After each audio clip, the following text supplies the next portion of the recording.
Martinique Brown, and I am the owner and founder of Today I Want to Be. We are solving the problem of kids and youth not seeing someone who looks just like them in a variety of career fields. We are a career exploration resource for parents and educators, and through our interactive products and virtual interviews, kids and youth are able to see representation of their race and gender in career fields that they may not even know about. With every product we create, from our educational aids to our apparel and accessories, we are intentional about encouraging and helping kids and youth see that they can become anything they want to be. We are the only company who not only focuses on career exploration for kids and youth, but we also give them an opportunity to ask professionals about their careers every month during our free live virtual interviews as student co-hosts. If you are looking for a company that is dedicated to helping your child or student see that they can become anything they want to be, make sure you visit todayiwanttobe.com today.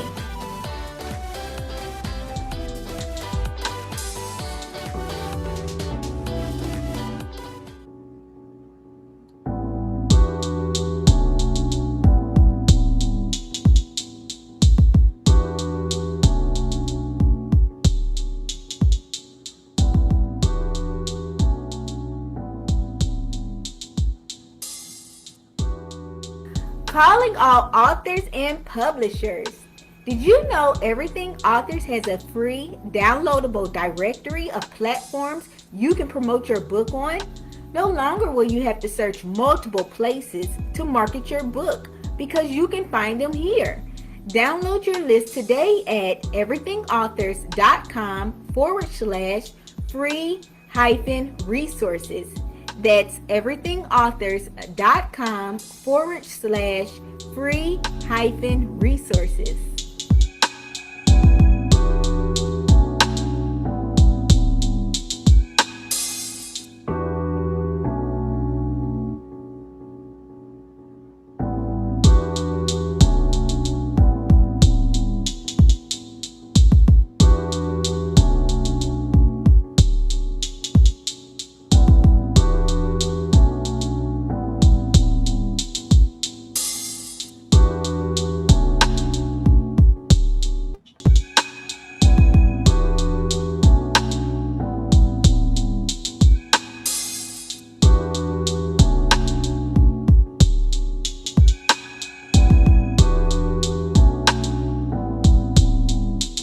Want to promote your book with Everything Authors on our web shows and social media pages just like these authors? For less than $9 a month, learn more at bit.ly/promote on web show. That's bit.ly/promote on web show.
Thank you guys so much for tuning in to another episode of Authors to Know and Their Books to Read. I'm your host, Martinique Brown. I'm so excited that you have decided to tune into the show today. I'm really excited about our author here on the show, Kristin Atkins. She's going to be talking to us a lot more about her book called The Adventures of Dinah Washington. If this is your first time ever tuning in to the show, make sure you go ahead and share this video now so that more people will know about our author and her book and the show. Now, the great thing about this show is it's interactive.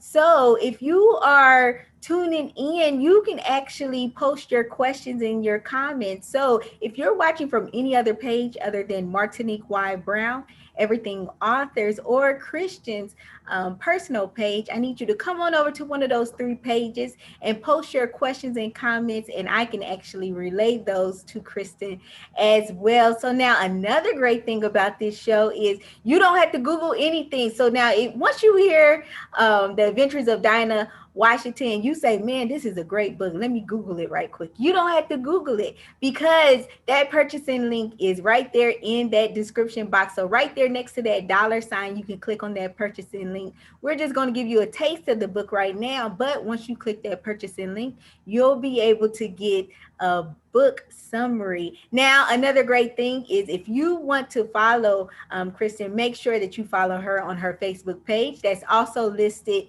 in that description box as well. So, Kristin, thank you so much for being on the show.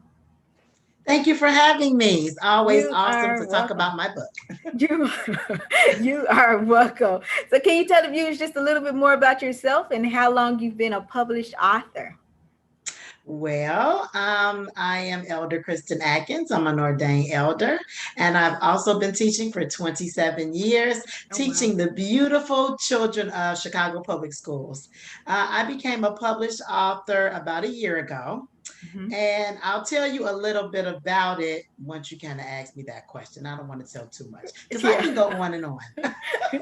Definitely. So now I know that you said that you've been teaching for 27 years. You're a music teacher? Yes, I am a music teacher. I've been doing that about 9 years. But before that, I have taught kindergarten through ninth grade. Oh, But I was wow. always doing music anyway. I was always doing the assemblies and had the choir. So it was very exciting when my principal gave me the chance to actually be the music teacher.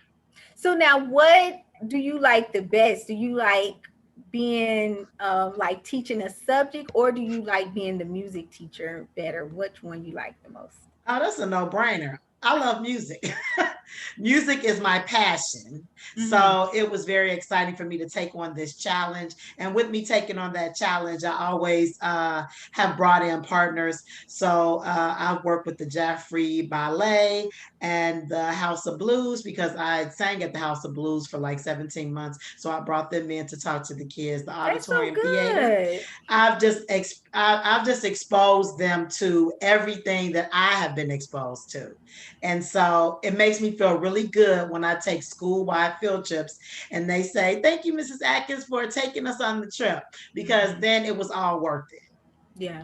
So now for the kids that you teach, though, you get to work with all grades, correct? Yes. As the music teacher. That's Mhm. awesome. I definitely know that I always loved going on field trips. So anytime, I'm the field trip uh, queen. yeah, that's excellent. Because it's so much more to like being in that environment Yes. and learning about it as well, but being able to see those people and be in their world, it's nothing like it. So I appreciate you for really just exposing kids to so much more that's outside of the classroom, especially Yes. when sometimes parents don't have access to those other avenues as well. So can you walk us through your book, The Adventures of Dinah Washington? Okay, walk you through my book. You know what? I want to just start off by saying this was totally a labor of love. Uh-huh. I was not born when she was alive, but I used to pray at night, Lord, let her come into my room. I just want to meet her. I want to feel her. Mhm. But she lives inside of me because of the memories that my mom has told me, which is pretty much compiled in my book. So I start from when she was a baby, crawling, humming on the floor, until she got to her teenage years, and then when she became Dinah Washington. So it takes you through Dinah Washington's whole journey, but it's done in a childlike sense where I've had adults to read the book and they're like, I really enjoyed it. So even though it's for like pre-K to fourth grade, Okay. so many people have been getting it, adults, and they really like it. And they say, I've learned so many things that I didn't know about her. So now, is Dinah Washington related to you? Yes, she is my aunt. She is my mother's oldest sister. Oh, okay. Okay. And you said that you never met her, but your Met her. mom always told you stories about her. Yes. Why why do you feel like your mom made a point of telling you stories about her?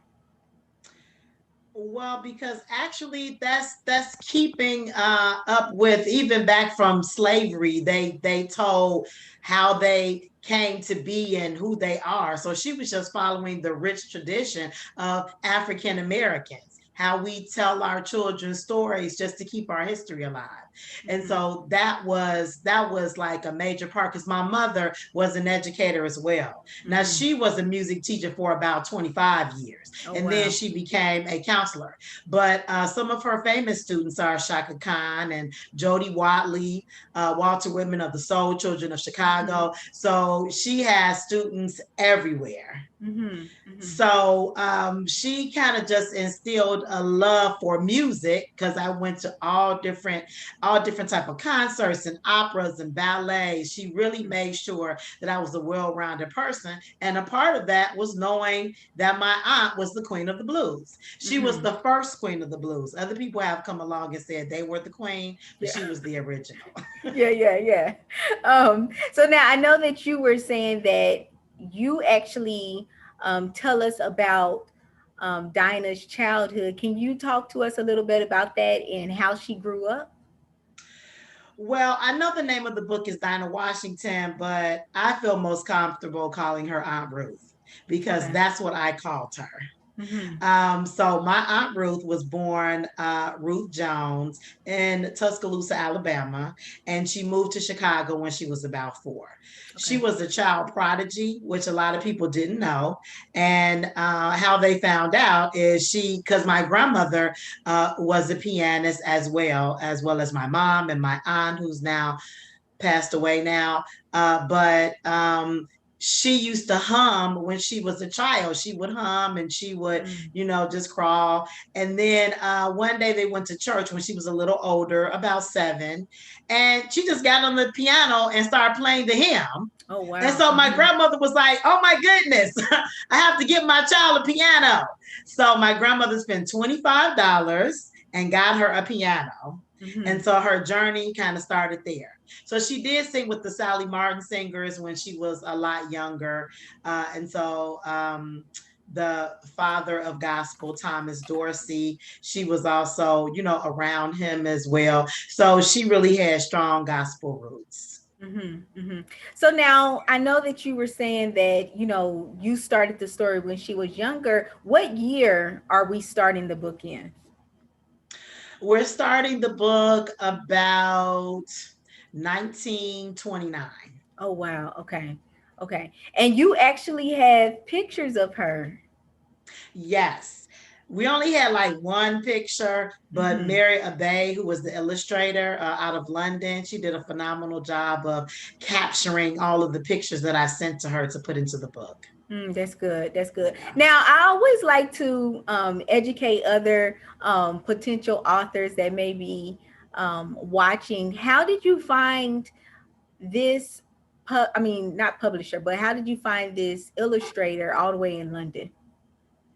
Well, my fabulous publisher, Corey Austin, he found her and hooked me Excellent. up with her. And it's so funny that I got hooked up with him through my editor, Andrea Best. So Mm. it's, people have to understand that this whole life is about relationship. Mm-hmm. And so when you're good to people, they'll be good to you and they will pass you on to other people that can help you. So That's so that's how true. I met Corey. That's so true. Now, Corey, if you're tuning in, make sure that you put your link in that description box.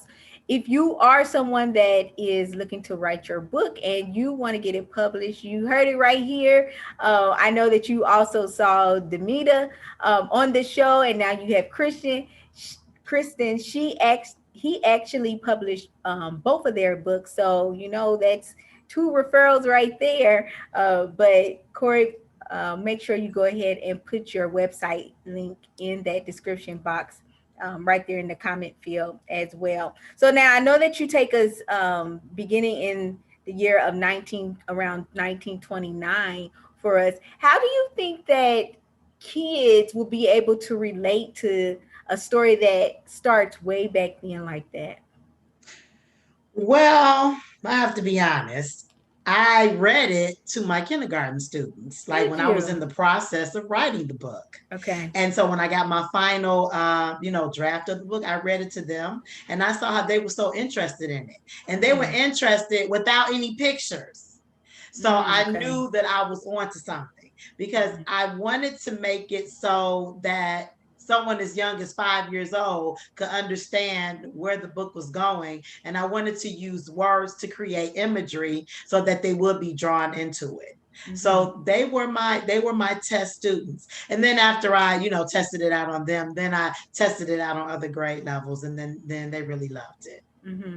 Now, what does your family think about the book since, it is in honor of Aunt Ruth? Are you kidding? They love it. I know that's right. Well, you Great know what? I was response. trying to get my mom to write a book for like the longest time. Uh-huh. And she wasn't interested in doing it. But how I got to even write the book is I was at a book fair in Mhm. Chicago and I picked up Lady Day and Mister. And it was the story of Billie Holiday and her dog. And Okay. ironically, my aunt and Billie Holiday were friends.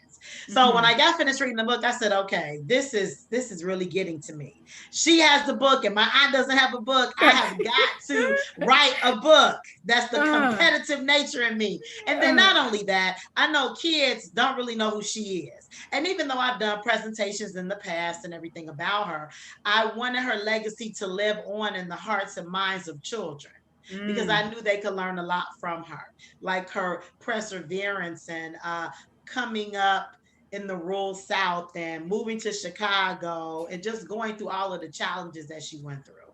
And I would think that the kids will also be able to relate to it just because, you're in Chicago, talking to Chicago kids and things like that as well.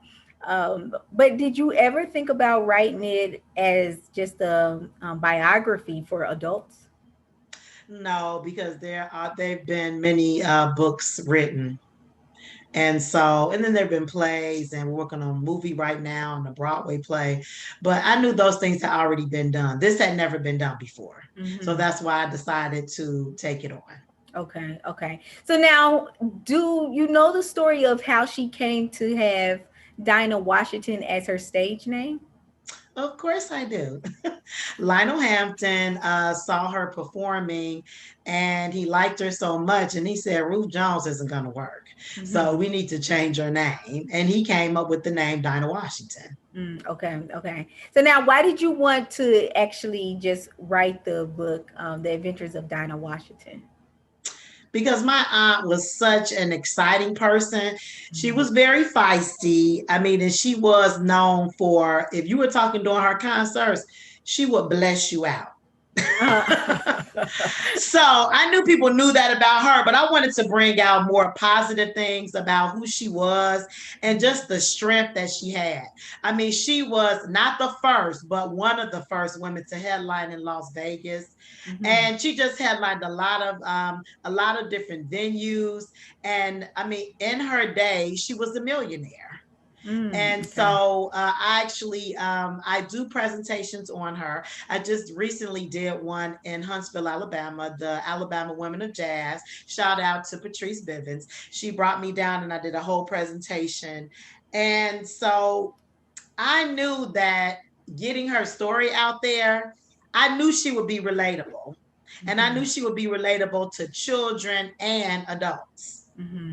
So even though it's a kid's book, like I said, adults are like, I really enjoyed that. And it's a kid's Mm-hmm. book. Mm-hmm. So now I know that you've mentioned you do presentations. What does your presentations look like?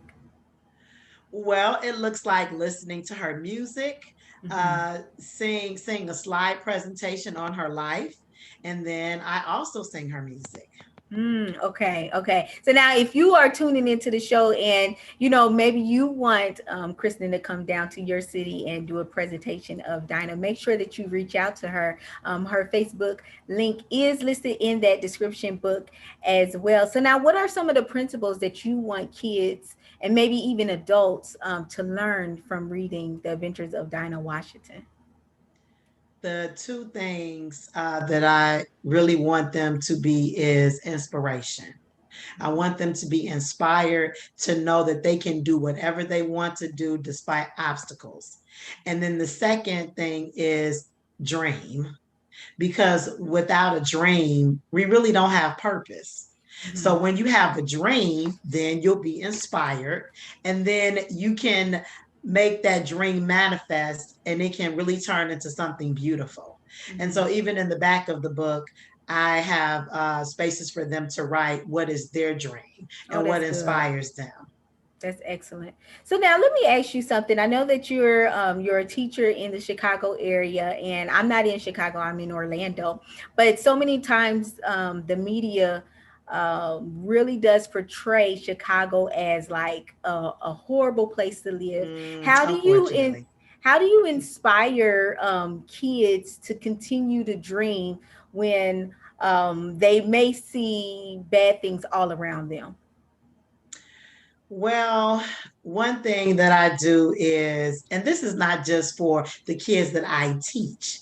I was in the store the other day, and my friend is like, "Do you know him?" I was like, "No." But I was like, the 5 minutes that I'm in this line, I want this young man to know that he can work more than just at Family Dollar. And not that Family Dollar is bad, it's a great place, but it's a stepping stone for greater things. Mhm. So I always try to get my students and young adults and teenagers, I always try to get them to see that there is more to life than what they see. Mhm. And so I try to get them, because we can always talk about, the gun violence. And some of my kids, they come to school, their cousin was just shot and they saw it. Mhm. So I don't want to focus on that. I want to focus on, what is your dream? How Mhm. can we accomplish your dream despite all of the awful things that have gone on even yesterday? Mhm. Like, you can do it. Look at Dinah Washington. She was ridiculed. She was told that she couldn't sing. She just didn't have a lot of opportunities to come in the front door. She had to come in through the kitchen. Now, as she got more famous, she said, either I come in through the front of the hotel or I'm not singing. So she really had to take a stand. And then they were doing lynchings when she would go down south. And I bring out how they had to travel using a green book. And I Mhm. also I also even have a green book so I can show the students. Mhm. So I mean, she was around death all the time, drug abuse, different things like that, and she prevailed. So if she can Mhm. prevail, so can you. So now, how did you put that in a way that that the kids would be able to understand the gravity of it, but not be afraid to live life still? Well, with kids, you have to give them real world experiences and you have to have discussions. Reading books is phenomenal, but Mhm. that's just the first step. You Mhm. have to go beyond the book and you have to bring in their real life and you have to make connections to it. Like, what was the time when you felt really scared and you didn't know what to do?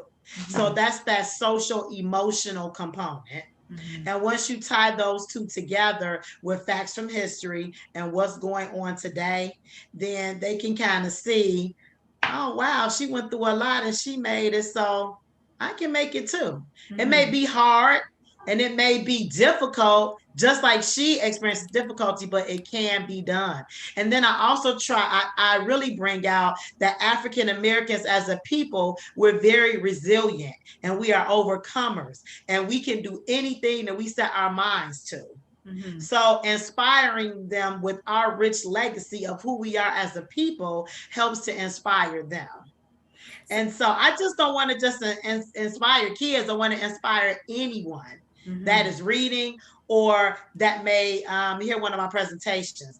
One of the ladies, when I was in Huntsville, she came up to me and she said, "How old were you when she died?" And I was like, "I wasn't born." She was like, "Really? It looked like you really like knew her." And I'm like, because I really try to embody her spirit and what she was all about. And people feel that. So now let me ask you something. What did you take away from doing your research about her and, just learning so much more about her? What did you personally gain from it? To not give up on myself, even though it's been very difficult. I've been in entertainment a long time, and I just felt that from doing this, I'm not going to give up because we all have a certain realm of success. And just because you may be a local artist, you shouldn't be down on yourself. If that's what God has called you to do, then do that and do it well. And people will be inspired, and then that'll help them want to live their dreams. A lot of times we want to be more because we want to do more because we see other people doing more. And we have to realize that if you're a local artist, you are doing more because you're walking in your purpose. And I think a lot of times people get frustrated because they say, "Well, I want to be international." But is that what God wants for you? If you keep going after something that is not for you, you're going to be frustrated and you're not going to be fruitful. So you just have to know what you've been called to do and then go after that. And then you may be international, but don't set your sights on that. Set your sights on being working in your gift and doing the best that you can do, because the word of God says that your gift will make room for you and bring you before great men. So now I know that you're talking about, doing what you're called to do. What are some things that you feel that people can begin doing in order to figure out or find out what they're called to do? Write down things that you're passionate about. And I know this because I talk to a lot of young people. And they're like, "I'm just confused. I don't know what to do." Well, let's start with what you like to do. Yeah. Well, I like music. I like poetry. Okay, so let's start there. You like poetry. Have you written some poetry lately? Yeah, but nobody has heard it. Okay, yeah. So write the poetry and go to an open mic night. So I give people action steps. And if they haven't done it, okay, you're not ready. So write your vision down and then begin to go after it. Do some research. Google conferences that you can go to. Look at local things in your area that you can attend. Maybe you think that you can sing. Sometimes you have to go to, be in a talent show so people can tell you, "You're okay, but you're not all that." Because you can't just listen to the people that love you, okay? Because they don't want to hurt your feelings. Now, my students, they know I have the X Factor every year, and the name changes. But they know if you're not good, you're not going to be in it, because I'm going to let you know. And this one little girl, she just cried, and I'm like, "I'm so sad you crying, but you need to figure out something else because you can't sing." So I'm not trying to be Simon Cowell, but I want to be truthful. And we need that. You may want to be a writer, but can you write? So if you can't write, you can go to an Arthur's Brunch like D.A. Rhodes in Chicago, and you can get some workshops and some classes. So right now, I just finished Tasha Smith's online acting class, because she has it in LA, but because of Corona and everything, we've been doing it through Zoom or whatever. And I mean, this is not the first acting class that I've taken, because I am a drama teacher as well. But even as a teacher, you have to be a student. Mm-hmm. You should always be growing, because if you're not growing, you're dying. Right, right, right. So I do want to give a shout out to Debbie Foreman as well as Miguel Atkins who's tuning in, and Cheryl LeGrand. Make sure you guys go ahead and share this video now so that more people will know about Kristin Atkins and her book, The Adventures of Dinah Washington, because you are watching authors to know and their books to read. So, what have you actually learned about yourself throughout your journey of becoming a published author? That I can do it. And that may sound kind of strange, like you can do it. Like, yeah, because I kind of questioned myself, like, okay, can I really put this together? Is it really going to be interesting? Mm-hmm. So I had to really think, like, okay, you've tackled other things that you were Yeah, unsure about, so you that's can good. tackle this too. And then I did take a writers workshop, where they talked to new authors or people that just had ideas for books, and so I went there. And then having an accountability partner was good too, Mm-hmm. because okay, did you write today? Did you write some of it? Okay, I got half of it. People think, oh, it's a children's book, it's only what, 14, 16 pages or whatever. But yeah, I simplified it, but it's not as simple as it looks. Mm-hmm.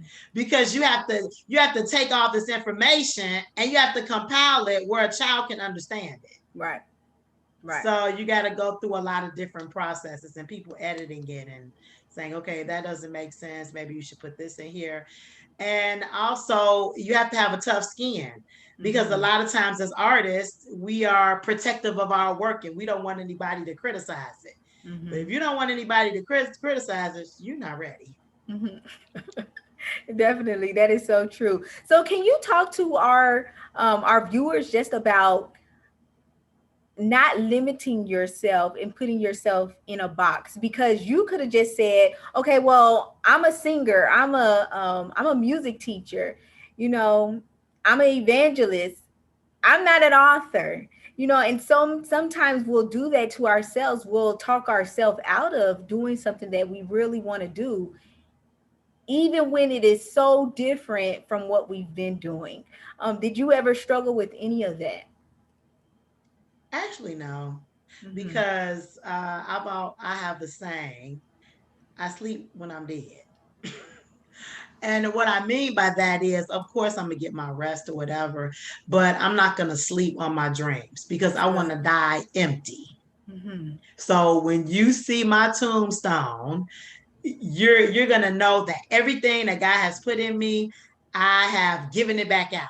Yeah. And one of my things that I always wanted to do was massage therapy. Well, I've been a massage therapist now for about 20 years. Oh, But before good. then, it was like really difficult, because I would go to work, and then Monday through Thursday, I would go to massage therapy school from 5 to 9. I Uh-huh. remember one time I got so sick because I was exhausted. But I Mm-hmm. said, you know what? This is what I want to do, and I'm just going to do it. And I'm going to thank myself later. And so I graduated, and I'm a certified massage therapist. Excellent. So you're just the type of person, like, you enjoy doing different things. Yes. And my next thing, well, what I'm doing now is people can visit dreamsbeautyworld.com. I have my own online beauty supply. Oh, that's so good. That is excellent. Because our people, we the ones that be buying this stuff, and so, like, Right. it We needs need to to come make back to all us. money off of it. Uh-huh. That is so true. Can you say your website again for me? Dreamsbeautyworld.com. Dreamsbeautyworld.com. So now, one of the cool things is you're actually going to be at a vendor event at the ninth annual authors brunch in Chicago on September 26th. So now, I know that's some months away, viewers, but make sure that you follow Kristin on her Facebook page, and that Facebook link is listed in that description box. But is this even open to the public who aren't authors? Absolutely. Okay. Everyone can come and come to the brunch, and then they always have like a keynote speaker, and It's just a great time. Okay, okay. Well, that again, that information is listed in that description box. I definitely appreciate you for being on the show, Kristen. All right. Where has the time gone? It flies. I'm telling you. It does. The It time really flies. it does. And I definitely thank you all, the viewers, for tuning in to another episode of Authors to Know and Their Books to Read. Make sure that you continue to share this video so that more people will know about our author, Kristen, as well as her being a vendor and the different projects that she's working on as well. You always want to stay in the loop of our authors because they are always constantly working on different things as well. Again, follow her on her Facebook page. That link is listed in the description box. Now, we just gave you a taste of the book, The Adventures of Dinah Washington. But if you have a young child, maybe struggles with confidence or maybe struggles with dreaming big, regardless of any obstacles that they have in their life, purchase this book for them. If you yourself struggle with maybe confidence or dreaming big yourself, purchase this book for yourself. It's never too late to purchase a book. I always tell our viewers, you don't have to wait till Christmas to gift yourself a book or gift somebody else a book as well. That book purchasing link is listed in that description box next to that $sign. And we definitely hope that you guys have a great remainder of the night, and we will talk to you all later. Bye bye.